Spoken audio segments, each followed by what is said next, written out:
अगला सवाल जिहड़ा है ये साध संगत साडे कई ऐसियां मतलब भी कथा कहानियां चल जांदियां ने ਜਿਹੜੀਆਂ कई बारी गुरमत नाल मेल नहीं खांदियां। और खास करके जिस वेले ਜਿਹੜੇ ਸਾਡੇ ਗੁਰਧਾਮ ਨੇ ਮਹੰਤਾਂ ਦੇ ਕਬਜ਼ੇ 'ਚ ਰਹੇ ਨੇ ਤਾਂ ਕਈ ਤਰ੍ਹਾਂ ਦੇ ਕਰਮਕਾਂਡ ਔਰ ਕਈ ਤਰ੍ਹਾਂ ਦੀਆਂ ਕਹਾਣੀਆਂ ਜਿਹੜੀਆਂ ਨੇ ਉਹ ਗੁਰਦੁਆਰਿਆਂ ਦੇ ਨਾਲ ਜਾਂ ਕਿਸੇ ਚੀਜ਼ ਦੇ ਨਾਲ ਲਾ ਕੇ ਪ੍ਰਚਲਿਤ ਕਰ ਦਿੱਤੀਆਂ ਗਈਆਂ। तो एक सवाल साढ़े को आया, सवाल है साह अवतार सिंह जी वालों कि गुरबाणी दे विच थां पर थां गुरबाणी जिहड़ी है वो साढ़े दुखों का खंडन भाव दुख भंजन करती है, पर जिहड़ी दुख भंजनी बेरी है जिहड़ी कि आप दरबार साहब जिहड़ा आप जाने हैं तो उत्थे दुख भंजनी बेरी की गल जिहड़ी चलती है भी आया दुख भंजनी बेरी, क्योंकि गुरबाणी अनुसार तो दुखों का भंजन गुरबाणी ने करना, अकाल पुरख वाहिगुरू की बख्शिश नाल होना। तो ये की मतलब है भी ये बारे की सारा है, ये डिटेल मैं बेनती कर रहा प्रिंसीपल सुंदर सिंह जी ने वो दसन की कृपालता करनी। हाँ जी वीर जी, आवाज़ आती है जी? हाँ जी हाँ जी हाँ जी। वाहिगुरू जी का खालसा वाहिगुरू जी की फतेह। सवाल पिछले हफ्ते भी भेजा गया सी पर टाइम ना होने करके मैं रिकॉर्डिंग करके भेजा सी, फिर हुक्म होया सी कि उस दिन टाइम नहीं मिले तो आप ही जवाब देने का हुक्म होया है। ये गल बिल्कुल सच है कि गुरबाणी के अनुसार परमात्मा का नाम ही दुखों का नाश करने वाला है। गुरबाणी फरमान भी है, दुख भंजन तेरा नाम जी, दुख भंजन तेरा नाम, आठ पैर आराध्य है, पूर्ण सतगुर ज्ञान। धन गुरु अर्जन देव जी महाराज ये बख्शिश करते हैं। इस तो इलावा तीजे पातशाह ने भी सतगुरु नूं सुखां दा सागर आख्या, सतगुर सुख सागर जग अंतर, होर थैं सुख नाही, हौमै जगत दुख रोग व्याप्या, मर जानमै रोवै ताही। इस तरह शहीदां दे सरताज सतगुरु गुरु अर्जन देव जी महाराज सुख निधान प्रभ एक है, अविनाशी सुनिया जलथल मेहल पूरिया, घट घट हर भणिया, ਜਾਂ ਮਨ ਤਨ ਅੰਤਰ ਚਰਨ ਧਿਆਇਆ, ਹਰ ਸੁਖ ਨਿਧਾਨ ਨਾਨਕ ਦਾਸ ਪਾਇਆ।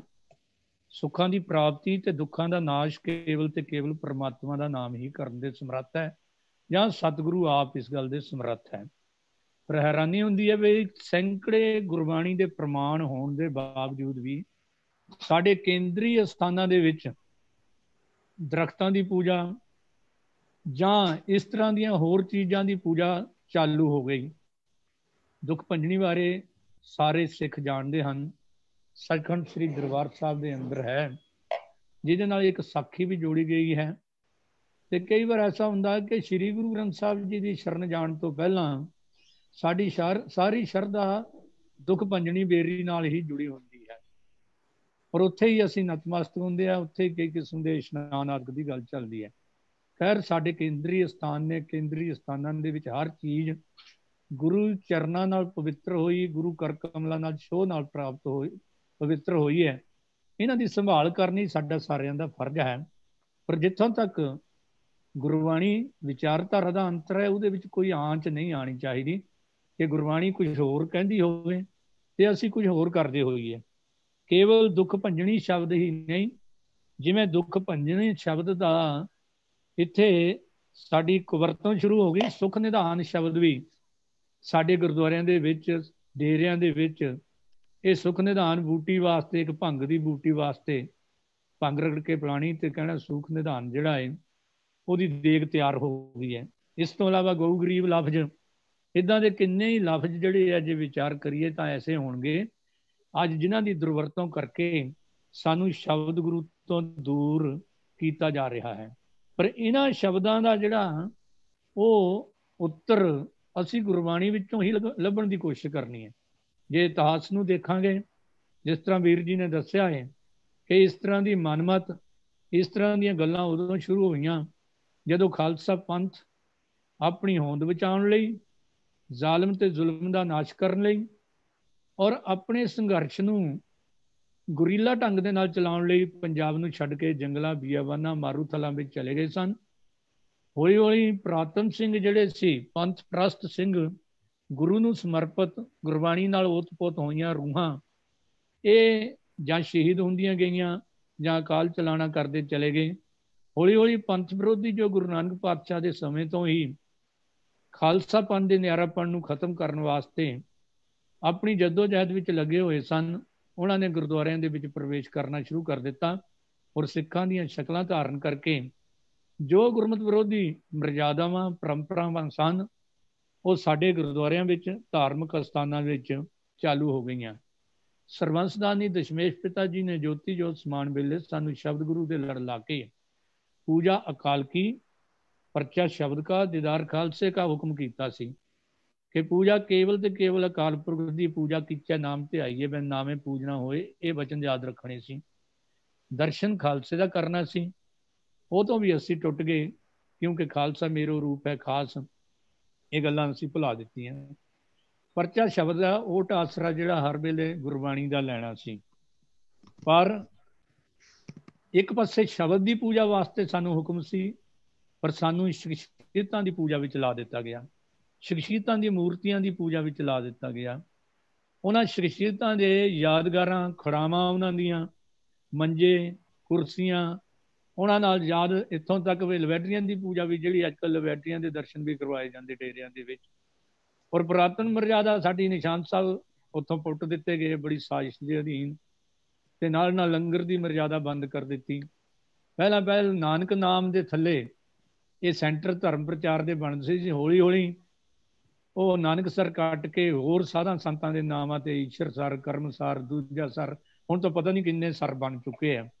ਇਹ ਸਾਡੀ ਬਦਕਿਸਮਤੀ ਹੈ ਵੀ ਖਾਲਸਾ ਪੰਥ ਇਸ ਪਾਸੇ ਵੱਲ ਧਿਆਨ ਨਹੀਂ ਦੇ ਰਿਹਾ। ਜਿੱਥੋਂ ਤੱਕ ਪੂਜਾ ਦਾ ਸੰਬੰਧ ਸੀ ਉਹਦੇ ਮੁਕਾਬਲੇ ਤੇ ਪੂਜਾ ਵੀ ਸਾਡੇ ਵਿੱਚ, ਤੁਸੀਂ ਦੇਖੋ 10-10 ਹਜ਼ਾਰ ਗਊਆਂ ਰੱਖ ਲਈਆਂ ਸਾਡੇ ਸਿੱਖੀ ਬਾਣੇ ਵਾਲੇ ਸਿੰਘਾਂ ਨੇ। ਪਿੱਪਲਾਂ ਦੀ ਪੂਜਾ ਸਾਡੇ ਗੁਰਦੁਆਰਿਆਂ ਦੇ ਵਿੱਚ ਹੋ ਰਹੀ ਹੈ।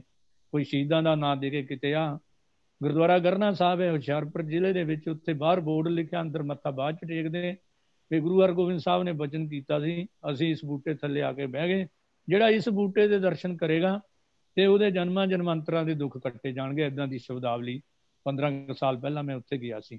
ਇਹ ਮਨਮਤ ਜਿਹੜੀ ਹੈ ਹੋ ਚੁੱਕੀ, ਇੱਥੋਂ ਤੱਕ ਕਿ ਮਾਲਵੇ ਦੇ ਇੱਕ ਸ਼ਹਿਰ ਦੇ ਆਪਣੀ ਮੰਜ਼ਿਲ ਵੱਲ ਨੂੰ ਵੱਧ ਰਿਹਾ ਸੀ ਤੇ ਉਹਨੇ ਦੇਖਿਆ ਸਾਹਮਣੇ 5-6 ਸਿੰਘ ਆ ਰਹੇ ਨੇ, ਅੱਗੇ ਅੱਗੇ ਪਾਣੀ ਵੀ ਛਿੜਕਾਇਆ ਜਾ ਰਿਹਾ, ਕੰਟਿਆਲ ਵੀ ਵੱਜ ਰਹੀ ਤੇ ਰਮਾਲਾ ਦੇ ਕੇ ਚੌਰ ਸਤਨਾਮ ਵਾਹਿਗੁਰੂ ਦਾ ਜਾਪ, ਉਹ ਜੁੱਤੀ ਲਾ ਕੇ ਇੱਕ ਪਾਸੇ ਖੜ ਗਿਆ। ਤੇ ਜਦੋਂ ਨੇੜੇ ਤੇ ਉਹ ਟੱਪਣ ਲੱਗੇ ਉਹਨੇ ਕਿਹਾ ਦੀਨ ਦੁਨੀ ਦੇ ਪਾਤਸ਼ਾਹ ਗੁਰੂ ਗ੍ਰੰਥ ਸਾਹਿਬ ਜੀ ਆ ਰਹੇ ਨੇ।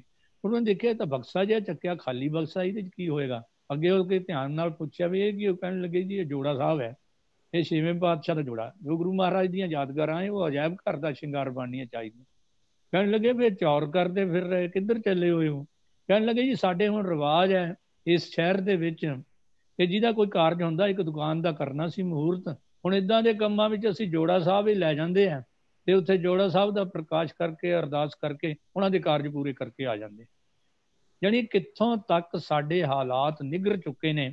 ਉਹਦਾ ਸਭ ਤੋਂ ਵੱਡਾ ਕਾਰਨ ਇਹ ਹੈ ਕਿ ਸਤਿਗੁਰੂ ਨੇ ਸਾਨੂੰ ਸ਼ਬਦ ਦੇ ਨਾਲ ਲਾਇਆ ਸੀ, ਪਰ ਅਸੀਂ ਸ਼ਬਦ ਨੂੰ ਛੱਡ ਕੇ ਸ਼ਖਸੀਅਤ ਦੇ ਨਾਲ ਜੁੜ ਗਏ ਤੇ ਸ਼ਬਦ ਦੀ ਪੂਜਾ ਵਿੱਚੋਂ, ਸ਼ਬਦ ਦੇ ਦੀਦਾਰ ਵਿੱਚੋਂ, ਸ਼ਬਦ ਦੇ ਸਪਰਸ਼ ਨਾਲ ਵਿਵੇਕ ਬੁੱਧੀ ਪ੍ਰਾਪਤ ਹੋਣੀ ਸੀ, ਪਰ ਸ਼ਖਸੀਅਤਾਂ ਦੀ ਪੂਜਾ ਵਿੱਚੋਂ ਜੱਡਪੁਣਾ ਹੀ ਪੈਦਾ ਹੁੰਦਾ ਹੈ, ਨਾਲਾਇਕਪੁਣਾ ਪੈਦਾ ਹੁੰਦਾ ਹੈ, ਜੋ ਸ਼ਬਦ ਗੁਰੂ ਤੋਂ ਸਾਨੂੰ ਦੂਰ ਲੈ ਜਾਂਦਾ ਹੈ। ਪਰ ਇਹ ਇੱਕ ਸਾਜ਼ਿਸ਼ ਦੇ ਅਧੀਨ ਸਾਡੇ ਧਾਰਮਿਕ ਸਥਾਨਾਂ ਵਿੱਚ ਐਸੀਆਂ ਬੇਅੰਤ ਪੂਜਾਵਾਂ ਜਾਂ ਸੁਖ ਨਿਧਾਨ ਦੇ ਨਾਂ ਥੱਲੇ ਨਸ਼ਿਆਂ ਦੀਆਂ ਦੇਗਾਂ ਜਿਹੜੀਆਂ ਉਹ ਤਿਆਰ ਹੋ ਕੇ ਛਕਾਈਆਂ ਜਾ ਰਹੀਆਂ, ਔਰ ਬੁਰੀ ਤਰ੍ਹਾਂ ਦਲਦਲ ਵਿੱਚ ਫਸਿਆ ਹੋਇਆ ਪੰਜਾਬ ਨਸ਼ਿਆਂ ਦੇ ਵਿੱਚ ਅੱਗੇ ਤੇ ਅੱਗੇ ਨਸ਼ਿਆਂ ਵਿੱਚ ਹੀ ਫਸਦਾ ਜਾ ਰਿਹਾ। ਬਾਕੀ ਇਹ ਵੀ ਗੱਲ ਹੈ ਕਿ ਪਿਆਰ ਨਾਲ ਦਲੀਲ ਨਾਲ ਮੰਨਣ ਵਾਸਤੇ ਕੋਈ ਤਿਆਰ ਨਹੀਂ। ਤੇ ਪ੍ਰਾਤਨ ਸਿੰਘ ਤਾਂ ਡੰਡੇ ਤੇ ਵੀ ਲੈ ਲੈਂਦੇ। ਮੈਨੂੰ ਯਾਦ ਆ ਗਈ ਭਾਈ ਸਾਹਿਬ ਭਾਈ ਰਣਧੀਰ ਸਿੰਘ ਜੀ ਛਪਾਰ ਦੇ ਮੇਲੇ ਤੇ ਕਿਸੇ ਨੇ ਆ ਕੇ ਦੱਸਿਆ, ਭਾਈ ਸਾਹਿਬ ਕੱਲ ਅਸੀਂ ਮੇਲਾ ਦੇਖਣ ਗਏ ਤੇ ਹੈਰਾਨੀ ਹੋਈ ਵੀ ਇੱਕ ਗੰਜਾ ਸਾਧ, ਉਹਨੇ ਚੌਂਕੀ ਦੇ ਉੱਤੇ ਰੁਮਾਲਾ ਵਿਛਾਇਆ, ਇੱਕ ਜੁੱਤੀ ਉਹਦੇ ਉੱਤੇ ਰੱਖ ਕੇ ਚੱਪਲ, ਤੇ ਉਹਨੂੰ ਆਪਣਾ ਉਪਦੇਸ਼ ਦੇ ਰਿਹਾ ਸੀ। ਸਿੱਖ ਵੀ ਜਾ ਕੇ ਉਹਨੂੰ ਪੈਸੇ ਮੱਥੇ ਰੱਖ ਕੇ ਮੱਥੇ ਟੇਕ ਰਹੇ ਸਨ। ਤੇ ਭਾਈ ਸਾਹਿਬ ਸੰਤ ਸਿਪਾਹੀ ਸੀ, ਕਹਿਣ ਲੱਗੇ ਹੁਣ ਵੀ ਕੱਲ ਦਾ ਮੇਲਾ ਹੈ ਅਜੇ, ਕੱਲ ਨੂੰ ਵੀ ਬੈਠੇਗਾ? ਕਹਿੰਦੇ ਜੀ ਬੈਠੇਗਾ, ਵਾਚ ਚੱਲ ਪਾਂਗੇ, ਦਰਸ਼ਨ ਕਰਾਂਗੇ। ਕਹਿਣ ਲੱਗੇ ਉੱਥੇ ਜਾ ਕੇ ਸੰਗਤ ਵਿੱਚ ਬਹਿ ਗਏ ਤੇ ਜਦੋਂ ਉਹਨੇ ਜੁੱਤੀ ਜਿਹੜੀ ਹੈ ਰੁਮਾਲਾ ਵਿਛਾ ਕੇ ਉੱਤੇ ਰੱਖੀ, ਆਪਣਾ ਪ੍ਰਵਚਨ ਸ਼ੁਰੂ ਕਰ ਦਿੱਤਾ ਗੰਜੇ ਸਾਧ ਨੇ ਕਿ ਭਗਤ ਜਨੋ ये सब ब्रह्म है, हम भी ब्रह्म है। जुत्ती वाला इशारा करके कहने लगे ये भी ब्रह्म है, तुम भी ब्रह्म हो, ये भी वो भी, सारा कुछ ब्रह्म है। ਜਿਉਂ ਹੀ ਭਾਈ ਸਾਹਿਬ ਭਾਈ ਰਣਧੀਰ ਸਿੰਘ ਜੀ ਨੇ ਸੁਣਿਆ, ਉੱਠੇ ਉਹ ਜੁੱਤੀ ਜਿਹੜੀ ਚੌਂਕੀ ਦੇ ਉੱਤੇ ਜੁੱਤੀ ਰੱਖੀ ਹੋਈ ਸੀ ਚੱਪਲ, ਬਾਵਾ ਲੰਬੀ, ਤੇ ਉਹਨਾਂ ਨੇ ਦੋਨੇ ਹੱਥਾਂ ਨਾਲ ਚੱਕੀ ਤੇ ਉਹਦੇ ਪਿਛਲੇ ਪਾਸੇ ਖੜ ਕੇ ਗੰਜਾ ਸਾਧ ਨੰਗੇ ਸਿਰ ਬੈਠਾ ਹੋਇਆ ਸੀ, ਲੱਤਾਂ ਚੌੜੀਆਂ ਕਰਕੇ ਪੂਰੇ ਜੋਸ਼ ਦੇ ਨਾਲ, ਜਿਵੇਂ ਨਗਾਰਾ ਵਜਾਉਂਦੇ ਨਾ ਨਿਹੰਗ ਸਿੰਘ, ਦੋਨਾਂ ਹੱਥਾਂ ਨਾਲ ਜੁੱਤੀ ਚੱਕ ਕੇ ਉਹਦੇ ਸਿਰ ਦੇ ਵਿੱਚ ਪਾੜ ਖਾੜ ਮਾਰਨੀ ਸ਼ੁਰੂ ਕਰ ਦਿੱਤੀ। ਤੇ ਅੱਗੋਂ ਸਾਧ ਕਹਿਣ लगा, अरे भाई मुझे पीटते क्यों हो, मुख से बात करिए। ਤੇ ਭਾਈ ਸਾਹਿਬ भाई रणधीर सिंह जी कहने लगे, यहाँ स्वामी जी कौन किसी को पीट सकता है, ये तो ब्रह्म के साथ ब्रह्म टकरा रहा है। ਤੇ ਸਾਰੇ ਹਾਸਾ ਵੀ ਮਚ ਗਿਆ, ਉਹ ਮਿੰਨਤਾਂ ਕਰੇ ਸਾਧ। ਤੇ ਅੱਜ ਜ਼ਮਾਨਾ ਜਿਹੜਾ ਹੈ, ਫਿਰ ਇਦਾਂ ਦੇ ਪ੍ਰਚਾਰਕ ਹੋਣੇ ਚਾਹੀਦੇ ਜਿਹੜੇ ਬਾਤ ਦਲੀਲ ਪਿਆਰ ਦੇ ਨਾਲ, ਹੁਣ ਜੁੱਤੀ ਦੀ ਤਾਂ ਗੱਲ ਨਹੀਂ ਚੱਲ ਸਕਦੀ, ਲੋੜ ਮੁਤਾਬਕ ਜਿੱਥੇ ਲੋੜ ਪੈਂਦੀ ਉੱਥੇ ਮਹਾਰਾਜ ਨੇ ਸਾਨੂੰ ਸ਼ਸਤਰ ਵੀ ਫੜਾਇਆ, ਪਰ ਦੂਜੇ ਪਾਸੇ ਵੀ ਨਾਲ ਕੀਤਾ ਹੈ ਕਿ ਜਿਹੜਾ ਸ਼ਬਦ ਦਾ ਸਾਡਾ ਸ਼ਸਤਰ ਹੈ ਉਹ ਦੂਰ ਨਾ ਹੋਵੇ, ਪੜ੍ਹੇ ਲਿਖੇ ਲੋਕਾਂ ਨੂੰ ਬਦਲੀ ਢੰਗ ਨਾਲ ਸਮਝਾਇਆ ਜਾ ਸਕਦਾ ਹੈ। ਜਿੰਨੀਆਂ ਇਤਿਹਾਸਕ ਚੀਜ਼ਾਂ ਉਹ ਅਜਾਇਬ ਘਰਾਂ ਦਾ ਸ਼ਿੰਗਾਰ ਬਣਨੀਆਂ ਚਾਹੀਦੀਆਂ। ਜੇ ਕੋਈ ਸਾਡੇ ਪੁਰਾਤਨ ਦਰਖਤ ਨੇ, ਪੁਰਾਤਨ ਬਿਲਡਿੰਗਾਂ ਨੇ, ਉਹਨਾਂ ਨੂੰ ਬਿਲਕੁਲ ਠੀਕ ਠਾਕ ਹੋਂਦ ਵਿੱਚ ਰੱਖ ਕੇ ਉਹਨਾਂ ਦੀ ਜਿਹੜੀ ਹਮੇਸ਼ਾ ਹੀ ਇਹ ਹਿਫਾਜ਼ਤ ਜਿਹੜੀ ਹੈ ਉਹ ਸਾਨੂੰ ਕਰਕੇ ਯਾਦਗਾਰਾਂ ਕਾਇਮ ਰੱਖਣੀਆਂ ਚਾਹੀਦੀਆਂ। ਪਰ ਇਹ ਗੱਲ ਪੱਕੀ ਹੈ, ਜੋ ਗੁਰਬਾਣੀ ਸਿਧਾਂਤ ਨੇ ਉਹ ਕੇਵਲ ਤੇ ਕੇਵਲ ਪਰਮਾਤਮਾ ਦਾ ਨਾਮ ਜਾਂ ਗੁਰੂ ਕੀ ਬਾਣੀ ਹੀ ਸਾਨੂੰ ਅੰਦਰਲੇ ਅੰਦਰੂਨੀ ਤੇ ਬਹਿਰੂਨੀ ਦੁੱਖਾਂ ਤੋਂ ਮੁਕਤ ਕਰ ਸਕਦੀ ਹੈ। ਆਸ ਹੈ ਕਿ ਇਸ ਸਵਾਲ ਦਾ ਉੱਤਰ ਮਿਲ ਗਿਆ ਹੋਵੇਗਾ। ਕੋਈ ਹੋਰ ਸੋਧ ਕਰਨੀ ਚਾਹਾਂਗੇ ਤੇ ਮੈਂ ਆਪਣੇ ਆਪ ਨੂੰ ਖੁਸ਼ਕਿਸਮਤ ਸਮਝਾਂਗਾ ਜੀ। ਭੁੱਲ ਗਲਤੀ ਲਈ ਖਿਮਾ। ਵਾਹਿਗੁਰੂ ਜੀ ਕਾ ਖਾਲਸਾ, ਵਾਹਿਗੁਰੂ ਜੀ ਕੀ ਫਤਿਹ। ਜਿਸ ਤਰ੍ਹਾਂ ਪ੍ਰਿੰਸੀਪਲ ਸਾਹਿਬ ਨੇ ਦੱਸਿਆ, ਗੁਰੂ ਮਹਾਰਾਜ ਨੇ ਸਾਨੂੰ ਆਪਣੇ ਸਰੀਰ ਨਾਲ ਵੀ ਨਹੀਂ ਜੋੜਿਆ, ਔਰ ਗੁਰੂ ਨਾਨਕ ਪਾਤਸ਼ਾਹ ਜੀ ਨੇ ਵੀ ਆਪੇ ਦੱਸਿਆ ਕਿ ਸ਼ਬਦ ਗੁਰੂ, ਤੇ ਸ਼ਬਦ ਨਾਲ ਜੋੜਿਆ ਗੁਰੂ ਸਾਹਿਬਾਨ ਨੇ। ਤੋ ਸ਼ਬਦ ਨੂੰ ਹੀ ਮਹੱਤਤਾ ਔਰ ਸ਼ਬਦ ਨੂੰ ਹੀ ਗੁਰਿਆਈ ਮਿਲੀ ਹੈ। ਤੇ ਸਾਨੂੰ ਸ਼ਬਦ ਨੂੰ ਛੱਡ ਕੇ ਜੇ ਆਪਾਂ ਕਿਸੇ ਹੋਰ ਪਾਸੇ ਜਾਂਦੇ ਹਾਂ ਤੇ ਇਹ ਸਾਡੀ ਗਲਤੀ ਹੈ। ਪਰ ਕਿਉਂਕਿ ਬਹੁਤ ਸਾਰੀਆਂ ਚੀਜ਼ਾਂ ਜਿਵੇਂ ਪ੍ਰਿੰਸੀਪਲ ਸਾਹਿਬ ਨੇ ਦੱਸੇ ਇਹੋ ਜਿਹੀਆਂ ਪ੍ਰਚਲਿਤ ਹੋ ਗਈਆਂ ਨੇ, ਲੋਕਾਂ ਦੇ ਮਨਾਂ 'ਚ ਵਹਿਮ ਬੈਠ ਜਾਂਦਾ ਤੇ ਸਾਨੂੰ ਸ਼ਬਦ ਨਾਲੋਂ ਤੋੜਨ ਦੀ ਇੱਕ ਸਾਜ਼ਿਸ਼ ਵੀ ਹੋ ਸਕਦੀ ਹੈ। ਤਾਂ ਸਾਨੂੰ ਇਸ ਪਾਸੇ ਆਪ ਸੁਚੇਤ ਰਹਿਣਾ ਚਾਹੀਦਾ। ਵੀਰ ਜੀ ਨੇ ਜਿਸ ਤਰ੍ਹਾਂ ਦੱਸਿਆ ਵੀ ਸੰਭਾਲ ਕੇ ਰੱਖੀ ਹੈ, ਸਾਡੀਆਂ ਤੇ ਪੁਰਾਤਨ ਜਿਹੜੀਆਂ ਇਮਾਰਤਾਂ ਨੇ ਉਹ ਵੀ ਸਾਰੀਆਂ ਮਤਲਬ ਕਾਰ ਸੇਵਾ ਦੇ ਨਾਂ ਦੇ ਥੱਲੇ ਉਹਨਾਂ ਤੇ ਸੰਗਮਰਮਰ ਲੱਗੇ ਨੇ। ਪੁਰਾਣੇ ਜਿਹੜੇ ਇਤਿਹਾਸਕ ਸਰੋਤ ਨੇ ਉਹ ਤੇ ਖਤਮ ਹੁੰਦੇ ਜਾ ਰਹੇ ਨੇ, ਤੇ ਜਿਹੜੇ ਅਸਲ ਸਰੋਤ ਸਾਂਭਣ ਵਾਲੇ ਨੇ ਉਹਨਾਂ ਵੱਲ ਧਿਆਨ ਨਹੀਂ ਹੈ ਸਾਡਾ। ਪਰ ਇਹ ਨਵੀਆਂ ਗੱਲਾਂ ਜਿਹੜੀਆਂ ਸਿੱਖ ਪੰਥ 'ਚ ਆ ਰਹੀਆਂ ਨੇ, ਲੋੜ ਤੇ ਹੈ ਸਾਧ ਸੰਗਤ ਜੀ ਕਿ ਅਸੀਂ ਆਪ ਸੁਚੇਤ ਹੋਈਏ, ਔਰ ਜ਼ਿੰਮੇਵਾਰੀ ਬਣਦੀ ਹੈ ਸਾਡੀ ਜਿਹੜੀ ਸਰਮੌਰ ਸੰਸਥਾ ਹੈ ਸ਼੍ਰੋਮਣੀ ਗੁਰਦੁਆਰਾ ਪ੍ਰਬੰਧਕ ਕਮੇਟੀ, ਕਿ ਉਹ ਐਸਾ ਇੱਕ ਆਪਣਾ ਜਾਗਰੂਕ ਗਰੁੱਪ ਜਿਹੜਾ ਰੱਖੇ ਵਿਦਵਾਨਾਂ ਦਾ, ਜਿਨ੍ਹਾਂ ਨੂੰ ਆਪ ਪੂਰਨ ਮਰਿਆਦਾ ਦੀ, ਗੁਰਬਾਣੀ ਦੀ, ਇਤਿਹਾਸ ਦੀ ਸੋਝੀ ਹੋਵੇ। ਤੇ ਉਹ ਅਗਰ ਕੋਈ ਐਸੀ ਗੱਲ ਦੇਖਣ ਬਈ ਇੱਥੇ ਇਹ ਕੋਈ ਮਰਿਆਦਾ ਤੋਂ ਉਲਟ ਜਾਂ ਗੁਰਮਤਿ ਤੋਂ ਉਲਟ ਗੱਲ ਹੋ ਰਹੀ ਹੈ, ਤਾਂ ਉਹਨਾਂ ਨੂੰ ਉਹਦੇ ਬਾਰੇ, ਕਿਉਂਕਿ ਬੜੀ ਵੱਡੀ ਸੰਸਥਾ ਸਾਡੀ ਔਰ ਸਰਵ ਪ੍ਰਵਾਨਿਤ ਸੰਸਥਾ ਹੈ, ਉਹਨੂੰ ਅਸਲ 'ਚ ਇਹਦੀ ਜ਼ਿੰਮੇਵਾਰੀ ਬਣਦੀ ਹੈ ਕਿ ਇਹੋ ਜਿਹੀਆਂ ਚੀਜ਼ਾਂ ਤੇ ਚੈੱਕ ਰੱਖਣ। ਤੋ ਉਮੀਦ ਹੈ ਸੰਗਤ ਨੂੰ, ਜਿਸ ਤਰ੍ਹਾਂ ਵੀਰ ਜੀ ਨੇ ਵੀ ਕਿਹਾ, ਇਸ ਜਿਹੜਾ ਉੱਤਰ ਹੈ ਇਹਦੇ ਨਾਲ ਤਸੱਲੀ ਹੋਏਗੀ।